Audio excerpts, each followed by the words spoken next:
Hey everyone, welcome to the Be Good and Do Good podcast, a show where we delve into our own unique experiences during our time as missionaries for the Church of Jesus Christ of Latter-day Saints. I'm your host, Jake, here alongside my brother and co-host, John. John, do I have any chicken stuck in my teeth? Not that I can tell, brother. Well, you're wrong because there totally is chicken stuck in my teeth. But hopefully none of our viewers can see it, and I'm sure it'll be bothering me for the rest of the podcast. Probably shouldn't have started otherwise, But I did send you a text the other day about how the podcast is reminding us that it's been pretty much a year since we uploaded our first episode. Yeah, and then I proceeded to not respond to that text message. You sent it pretty either late at night or early in the morning. I can't remember. It was late at night. Oh, okay. Because that's when I got the notification and everything. So, well, cool. 1 year. Congrats. Yeah, I was. yeah, sorry. I was just gonna say that I was like tallying it up in my mind, and I was like, I feel like we've done. If you look at the average, we've done about one every 2 weeks. Yeah. And I'm like, that's actually not bad. It seems a lot better than what we actually have done in my mind. Yeah, because we've recorded, this is our 27th episode. So if you think a year is 52 weeks, right? So it'd be 26. 26, yeah, one every 2 weeks. One every 2 weeks. And we've gone through all those long periods of time where we haven't done anything. I know. And then I guess we get really, really good and do it consistently for a little while. But yeah, summer seems to be our month sometimes, I feel like we're on a little bit of a roll. I think so. We're doing better. I'm trying to make it more of a priority, and yeah, it's been good. It's been a good time. It's been fun. So yes, absolutely. Anything else going on in your week other than this momentous occasion? Well, as of recording, tomorrow is my birthday. Yeah, I do know that as well. You couldn't wait for me to bring it up organically. You had to bring it up yourself because that's just the egotistical person you are. You asked me what's going on in my week. That's pretty much my week. No, that's actually exciting. Have you already started celebrating, or are you going to celebrate just starting tomorrow, or what's going on? Well, I mean, Sarah did buy me a cake for like a meeting that I went to. Like she surprised me with a triple-decker chocolate cake or whatever. Heck and it was so rich because I love chocolate everything. So it was so rich. And then tomorrow and like earlier this week, I'm going to get what's it called? Tillamook mudslide ice cream. That's like our favorite ice cream. So is it Tillamook? Tillamook, yeah. Or is it Tillamook? Oh, I don't know. Or is it Tillamook? I doubt it's the last one. Yeah, no, I know exactly what type of ice cream you're talking about. I have no idea how to pronounce it either, but it's somewhere in Oregon, I think. I don't know. It's an Oregonian company. It's a good ice cream though. Yeah. Rachel and her family, like they go to Oregon pretty frequently. Yeah. And they always go to the Tillamook or whatever it is factory every time they go. It's probably Tillamook, honestly. But Tillamook sounds more exotic. Tillamook, yeah. Sounds like some sort of Native American, like ancient recipe. Yeah, not sponsored, by the way, but hopefully they'll become our sponsor. I would love nothing more than to have an ice cream company sponsor us. It'd be so good, wouldn't it? Yeah, although they also make cheese as well. That's true. True. Which is also thebomb.com. Yeah, I love cheese. I think so. Rachel and I are going to be going to southern Utah soon. And while driving, we're going to pass through Beaver, Utah, which I think has what Rachel's family calls squeaky cheese. I don't know if you've heard of it before. I haven't, no. It's just cheese that like when you bite in it, it like squeaks off your teeth. It like makes a sound. Weird. And you can kind of hear it when you're eating it, and they really like it a lot. I've had it and it's like good, but it's not like life-changing, but it's the experience, I think. As long as it's decent and tastes like cheese, right? Yeah, Rachel made a point to mention that she wants to go when we're driving down. She wants to stop by and get squeaky cheese in Beaver. So yeah, I've already gotten my free what do you call it? Free Red Robin hamburger. So that was good. I got, what did I get? It was like it was a hamburger that had like nacho cheese on it. Like it was called like lava queso hamburger, where there's like a bowl on top of the hamburger that once you pull off, the cheese like like lava goes down on it and spills down on the burger. So Oh, you have to eat it with like a fork and a knife, so you don't get queso all over your hands and everything. was it good though? It was super good. Yeah. I prefer really hot things. And this one wasn't like too hot. Like I've had their scorpion burger, which I love. But I prefer like really hot By hot, do burgers. you mean spicy? Spicy, yeah. Spicy burgers, huh? That's interesting. Hmm. Yeah. So that was good. We might go to Benihana's, which is like a throwback to our family. Yeah, I actually went to like a Japanese grill recently where they like cook it in front of you. Yeah. And I didn't realize that this was a thing, but at a lot of like not what is it called? Hibachi grills or Yeah, Japanese hibachi. grills, Uh-huh. they like will like fling the shrimp like Yeah. into your mouth. They do that at Benihana? They will if you like kind of like prompt them to do it kind of thing. Interesting, because I never remembered that. And I went to one with Rachel, a few weeks ago. Yeah. Um, and she was like, "Are you gonna catch the shrimp in your mouth?" And I'm like, "Do they do that?" And apparently they do. I just never remembered. I haven't been to Benihana in a long time, but they So like do it like without you asking them. They're like, "Huh? Huh?" And then am very proud to say that I caught it in my mouth. I was one of only 2 people in our group of 10 yeah, that caught it in our mouth on the first try. nice. So, So that means if I do end up going to Benihana with Sarah for my like free $30 certificate, I should catch a shrimp in your honor yeah, in my mouth. you like shrimp, right? I love shrimp. Yeah, Some people don't like shrimp. Like Rachel's not a big shrimp fan. really. Yeah, Sarah loves shrimp. Like we got it on a burrito just the other day. shrimp burrito, huh? I am a burrito fanatic, which is something that I got just the other day, which is I love burritos. It's my I favorite love ever. burritos too. Burritos are probably my favorite food. Yeah. Mexican's my favorite type of food, and if anybody asks me what my favorite Mexican food is, I usually say burrito. So Yeah. burritos are good. Burritos are awesome. Hard to beat a good burrito. Speaking of burritos, the mission. The mission, yeah, exactly. We ate lots of burritos on the mission. Like Not my necessarily not necessarily this week. like my fried chimichanga that I made with like a Tina's burrito Yeah, a and good way to connect it. I was looking desperately for a way to connect burritos, but yeah, exactly, like that fried chimichanga from back in episode 7 or something like that.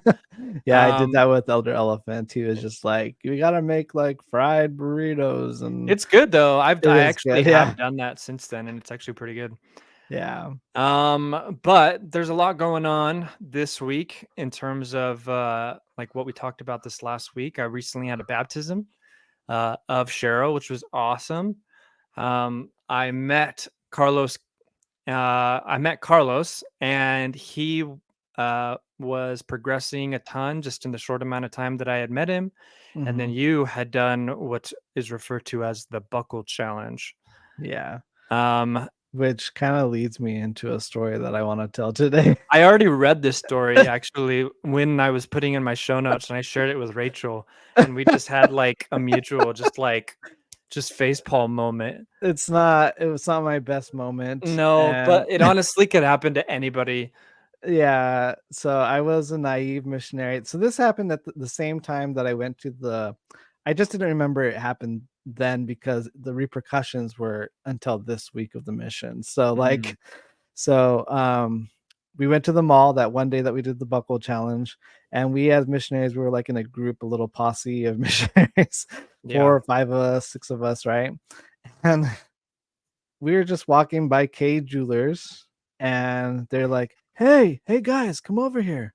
And we're like, okay, us really missionaries? What do you guys want? We need your help.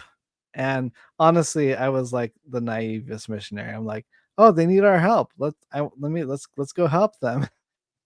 and honestly, I should have like saw all the red flags with like a missionary going into K Jewelers. It wasn't my best moment. So they beckoned us to come over, and they asked us to help by having us sign up for a credit line with their company. Which, So like, I'm still newly adulted. What the heck does that even mean? Like, when you're uh signing up for a credit line with well a in jewelry my shop? well, I mean, was still trying to figure out what all happened. Just like not to purchase anything that day, but to like actually like probably sign up for a credit card.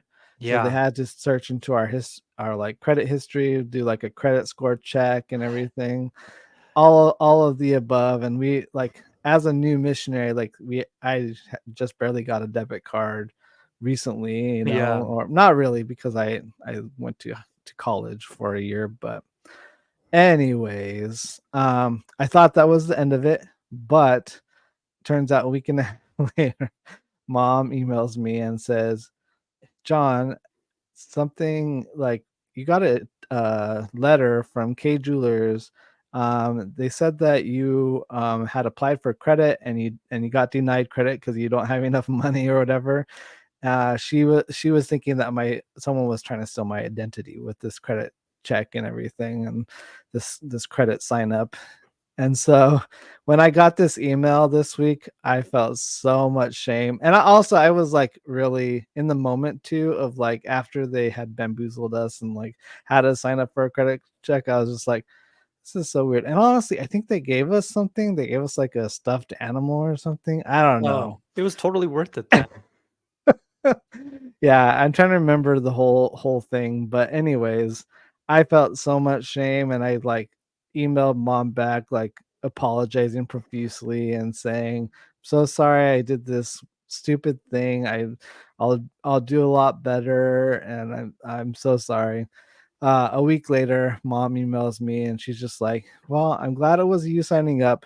Just don't do it again."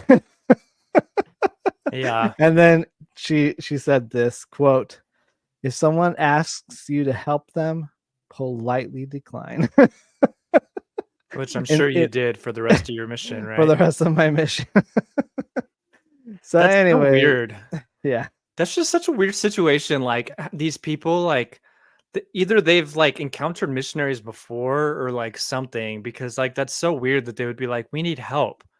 Like, Yeah. that's obviously them just swindling you, and they didn't need help, they just wanted I don't even know because 'cause they're not even getting commission out of it or anything. Yeah. Well, I mean, they probably get something for signing someone up for credit at their Maybe. store, and I don't know. I don't know. That's really strange, though, but that's the The beginning of like, the story of how you bought your wife Sarah's ring from wedding Kay ring. Jewelers, right? No, Because 'Cause you've accumulated that much credit since that your much 19th birthday.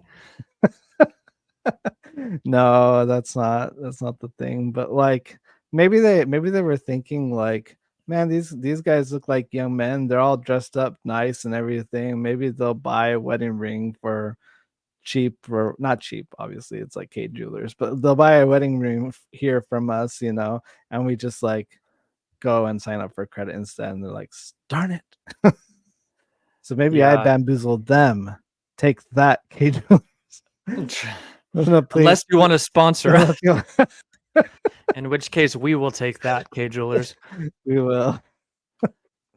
But, So yeah, so that was my other like half of my mall story from the other week, just having this happen to me. it reminds me of, I feel like I not frequently, but semi often had messages from mom where she would get after me for doing something that I don't know, she'd be like, I looked at your credit statement the other day, Uh-huh. or I looked at your debit card balance the other day. Like, why did Yeah. you pay $60 for this one thing? Like, that happened actually like early on in my mission because I bought a ukulele, uh, which was a mistake because shortly after I bought the ukulele, my mission Uh-huh. president came out and said that we were no longer allowed to have Musical instruments on the instruments. mission. So I Oh, bought it, and then like a week later I had to bring it into the mission home, and it just sat there for the rest of my mission. oh, that's so sad. Yeah, and I bought it because obviously I was going through a really difficult time at this time. And Yeah, so I was like, "Oh, you know what always used to like help me relax back home was my ukulele." yeah, So instead of asking my mom to like send me one because felt like she wouldn't, I just yeah. spent like $60 or something like on one, and that was not the best idea. So mom Well, got after me for that. I mean, I think it was for good reasons though, like Well, yeah, it was, yeah, but I mean, like I not said, it's not stupid like going to K Jewelers and signing up for a stupid credit card or whatever. yeah.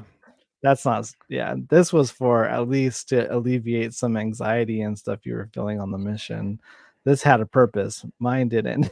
Yours did have a purpose. You were trying to help K Jewelers I was trying to help K meet Jewelers. their monthly quota of credit signees. And you know what you did? You made a difference. That Yeah. person who asked you for help was later baptized. You just don't know.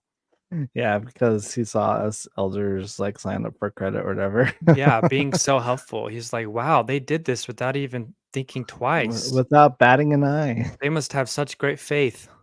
Exactly, exactly. So what's going on in your mission? I hope something better than my what happened in my mission this week. I mean, I didn't even plan this, but speaking of faith, that is actually a perfect segue into what is going on in my mission, which is more about Carlos.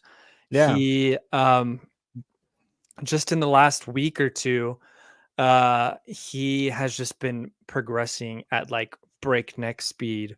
Mhm. And we were able to meet with him like 2 to 3 times a day, or a week, not a day.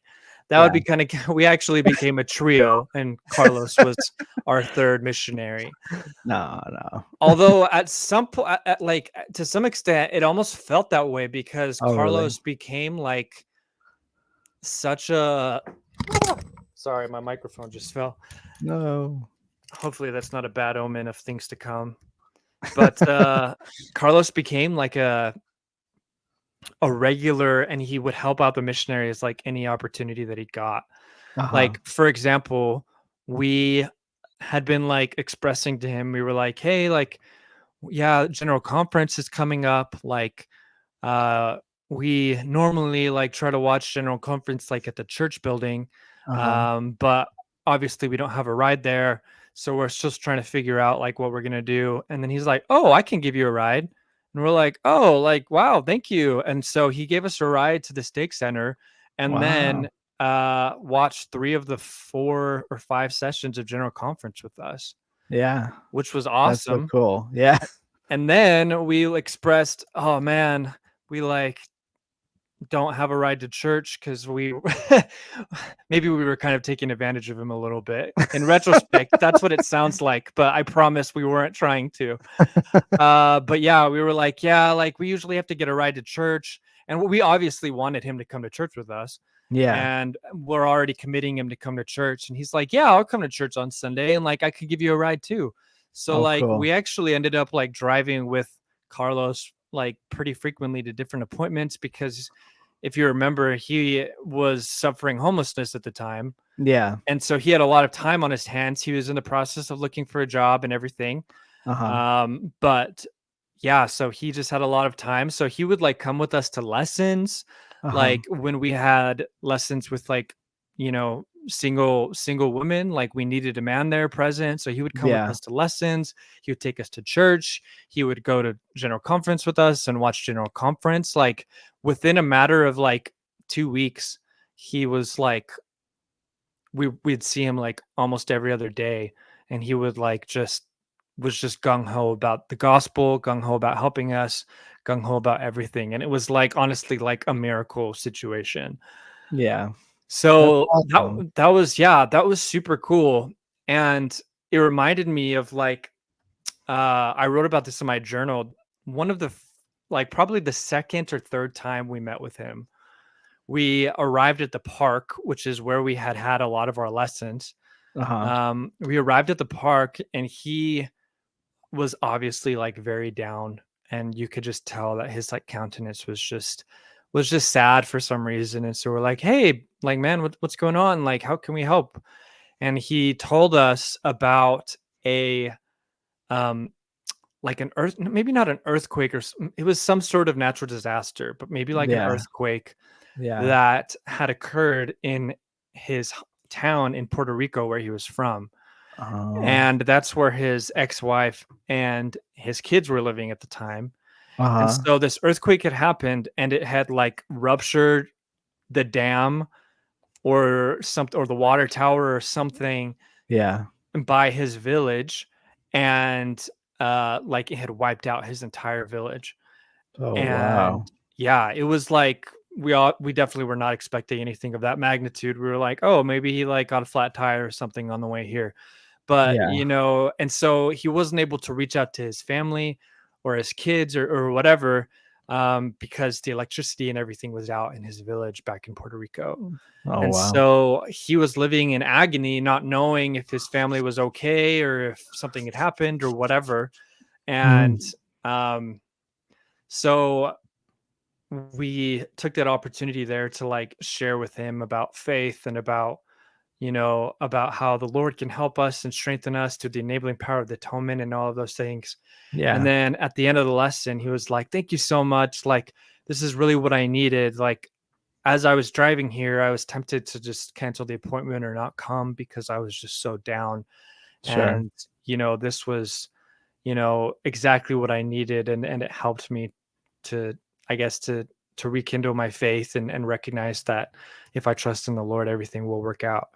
Yeah. Um, and so it was so cool because like he was just like right on that very verge of like maybe canceling with us Uh-huh. or and once you cancel an appointment or avoid an appointment, like oftentimes that becomes another appointment and then you never see Yeah. the investigator again.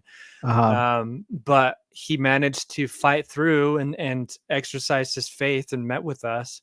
And that went on to, bigger and greater things to come and eventually lasting conversion. So it was Sure. really cool to see him exercise his faith in that way.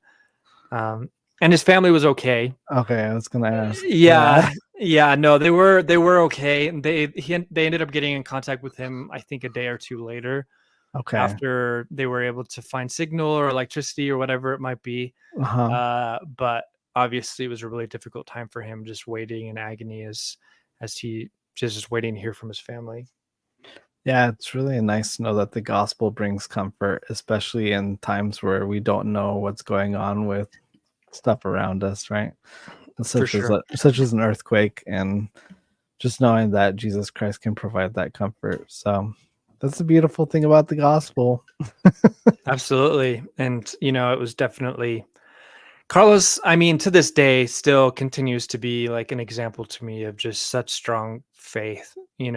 Yeah. Every year or so, he messages me and is just like, "Hey, man, I'm just thinking about you. I'm so grateful for you, and that you came into my life and that you talked to me on the street that day." Yeah. And he's very good at recognizing and appreciating his blessings.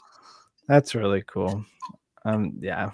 He seems like a really good friend to, Yeah, to for you sure. guys, and like a big help for you when like you needed rides and things and stuff. So that was really cool. Yeah. So cool.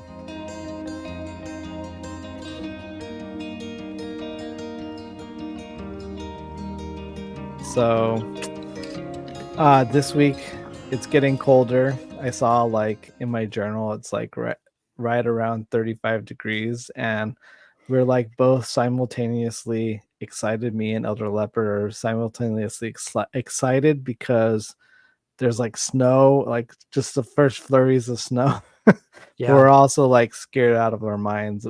At least I was. I don't know about other leopard, but just like scared that winter's coming, and this is the Midwest, right, where winter's super cold and cold weather's coming. So that's something to look forward to. And Yeah. then Had Elder Leopard experienced the winter in the Midwest yet? yeah, he had been out. I was just looking at my journal, and like I had written that I think it was like an arbitrary number, like 136 days in the mission. I wrote, I've been out 136 days, and Elder Leopard has 136 days left. Oh, that's rough. Yeah. So He had already experienced the winter before, so he kind of knew the ropes a little bit. I hadn't, except I mean I've experienced Utah winter, but not Midwest winter yet. So Yeah. and Iowa gets both really hot in the summer and really cold in the winter. The best So of both worlds. best Lucky of you. both worlds. Yeah, exactly. So I also realized this week in my email and also my journal that this transfer kind of was like going more towards de- dedication to service instead of like helping someone progress towards baptism, like our dedication to serving other people on the mission, because we hadn't been seeing a lot of success like with like our investigators and stuff, such as like for instance the Kovacs family. We had helped them a lot. I had helped the mom with her homework and stuff, and then like also had taught them and everything. But so that was the service, but then we weren't seeing any like progression towards like coming to church and Yeah.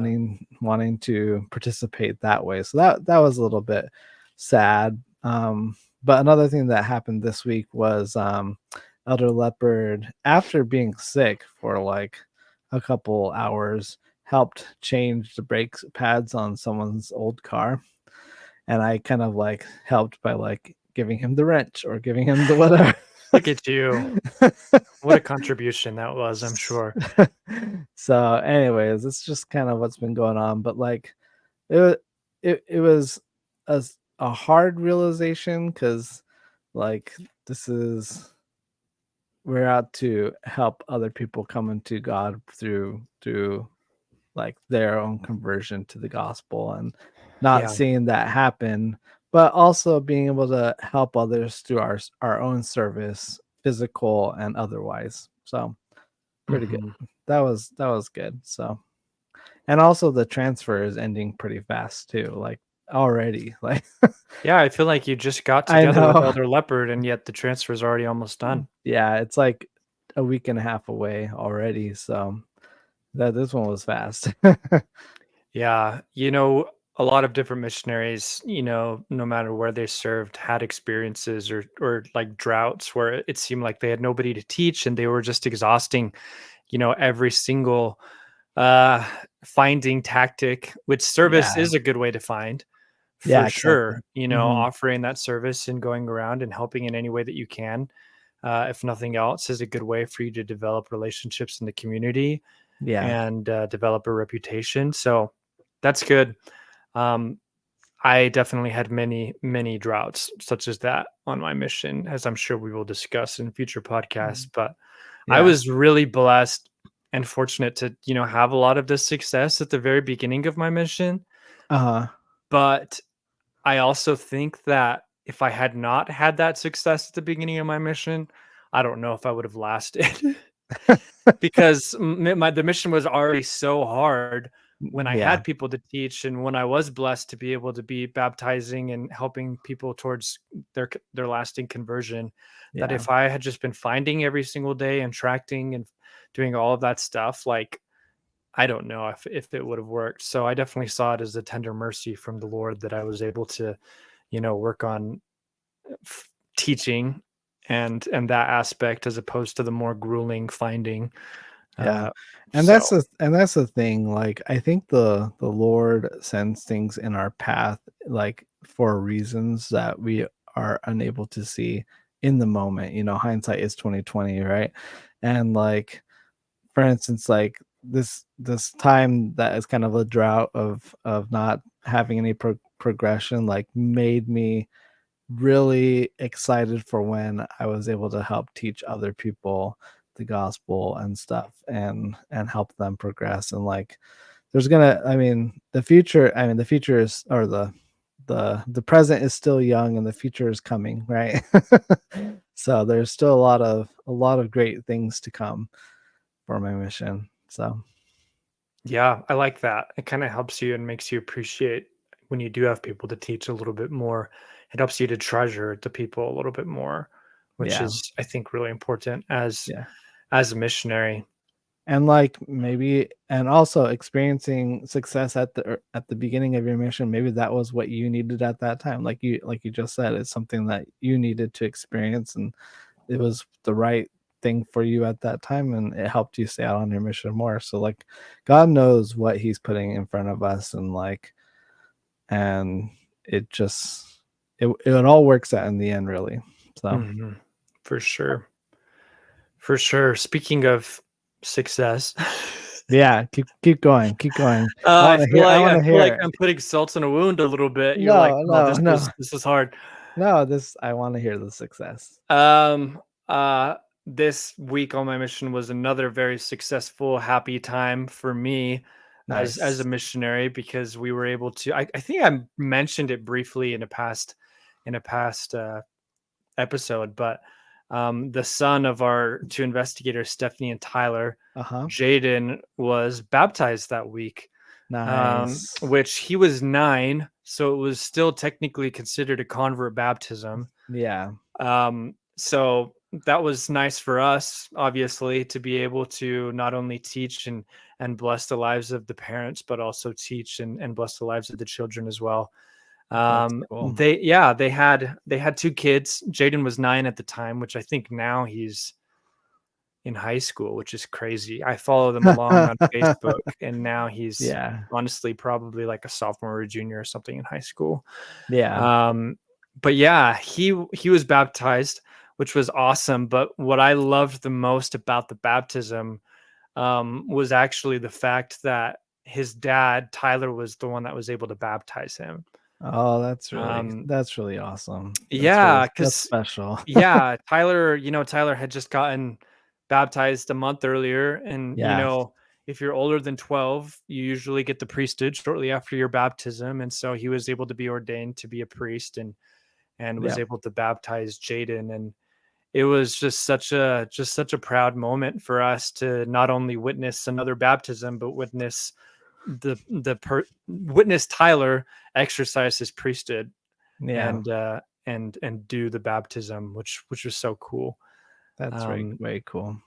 yeah, so I don't know. It's just, I feel like in Preach My Gospel, a lot of time they really emphasize teaching families.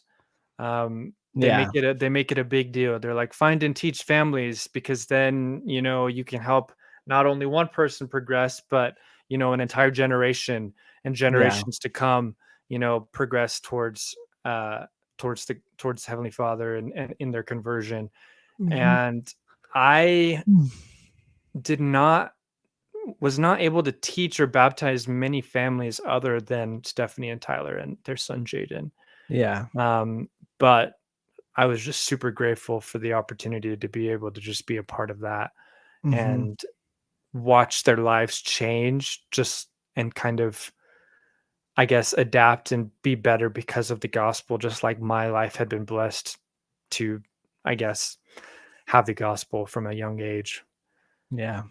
And we were like, I remember me and Elder White, shortly after the baptism, we're like, bro, like, what this means is that um, their youngest daughter, Lily, is going to like be born in the covenant, Oh, or that's not born cool. in the Not born covenant, in the but covenant, like whatever the word is, like, that baptized yeah, when she's baptized 8 at or 8. Yeah, I don't know why I thought that, but anyways, yeah, baptized when she's 8, and like yeah. be sealed like even before Oh, she's yeah. baptized, and like all of that stuff. And we're like, wow, this is awesome. Like, we've been able to help this family tremendously. And Lily, she was pretty young when we baptized them, and she's probably just going to grow up in the church, just like thinking that that's always what it was. But Yeah. obviously, we were there to be able to witness the conversion, which was cool. That's an exciting and very happy story. I'm glad you shared it. It's not salt in the wound. Missions are hard, but Questions are hard. when you do get nice things, you gotta embrace them and enjoy them, because they don't come around as often as you would like. Yeah, exactly.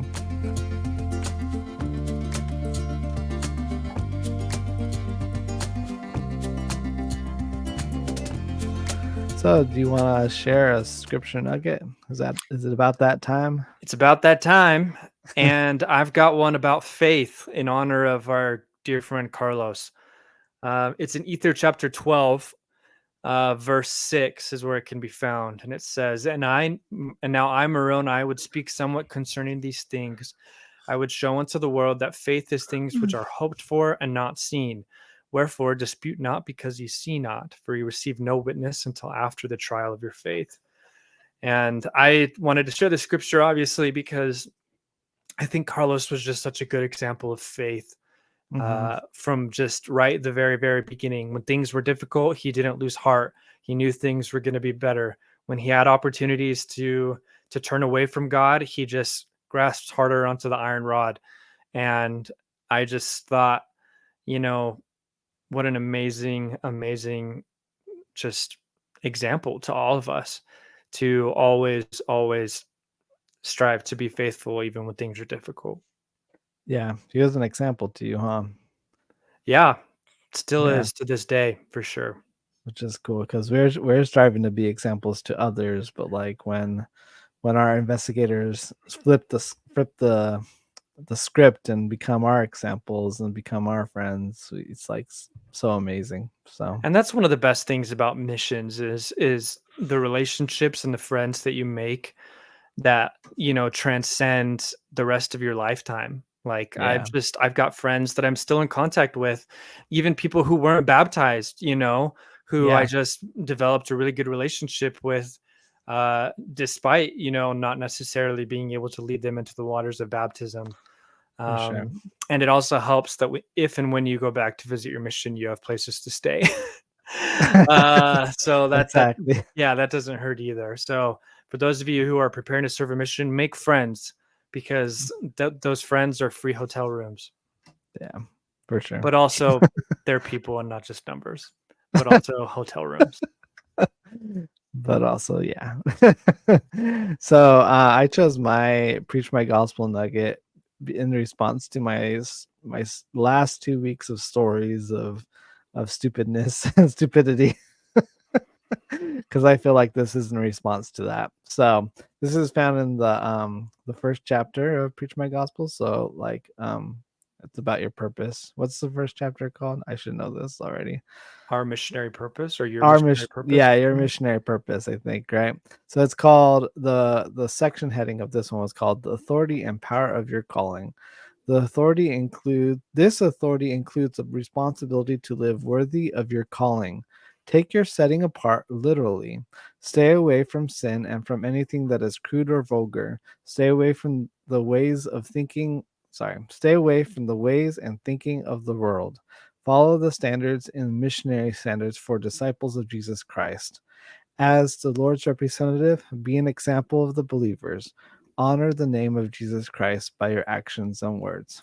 And so that's what we preach. And we hope that, when you're out on your mission, you're following all the standards and rules that there are, because they're put in place for a reason. You're not being stupid and naive like I was. And even if you don't understand like why the rules are important now, like you will later on. You will, And yeah. so just follow them, even if you don't understand them, because it can get you out of a lot of trouble if you're able to, I guess, just think and be obedient as opposed to stupid, like so many missionaries are. Honestly, isn't there like a standard where you're not all like supposed to hang out a lot with other missionaries, like in the big groups, right? Yeah, you're There's not something like supposed to, which yeah, was really a big thing in my mission. yeah, We weren't allowed to leave our areas, period. uh-huh, Which obviously, if you're not allowed to leave your area, then you're not allowed to interact with other missionaries because they're in other areas. yeah, But yeah, they didn't want us to like be in public with other missionaries, like exactly. because you draw attention, and it's not necessarily Hmm. the attention you want to draw as a missionary because you just look like a teenager hanging out with a bunch of other teenagers, and it just kind of can be a negative, I guess, image of the church. But Yeah, that doesn't mean I didn't do it because I did, but yeah, I got better about it, uh, as I developed more of a testimony about it, I guess. Yeah, and if I had been following that one little standard of not hanging out in a big group at the mall, this might not have happened. Your credit score wouldn't have dropped by My 15 credits points. exactly. Yeah. You probably didn't even have a credit score at that point. Yeah, probably I don't not. really know how credit scores work when you don't have a credit card or whatever, but you only had a debit card at that point, so you probably didn't. I don't know. Well, if you're trying to open a credit line, then it probably starts your credit score. Maybe. Yeah. Not getting off on the best foot, I guess. Not getting off on the best foot. Exactly. But So anyways, in terms of question, what stupid thing did you do on your mission that you later I was regretted? thinking the same question, No honestly. way. And this was before we started because we don't always know what question we're gonna ask. So this was before I started. I was gonna put it in, but I was like, that might be too presumptuous for Yeah. Jacob, who How might want dare to you? ask a different question. I had a much more spiritual question in mind, but you just presumed. Yeah. No, I think that's fine. Yeah. Yeah. So if you guys want to reach out, comment, send us a DM, email, all of the above, please do. John, what are the ways they can get in contact with us? So you can get into contact with us through our email, begooddogoodpod@gmail.com. You can also leave comments and replies on or messages on Spotify and on YouTube where we do this. And we also have an Instagram page that you can leave comments on any of the posts that we do, and we'd love to just reach back out to you, and yeah. So you can rate us at those places as well. So Do it.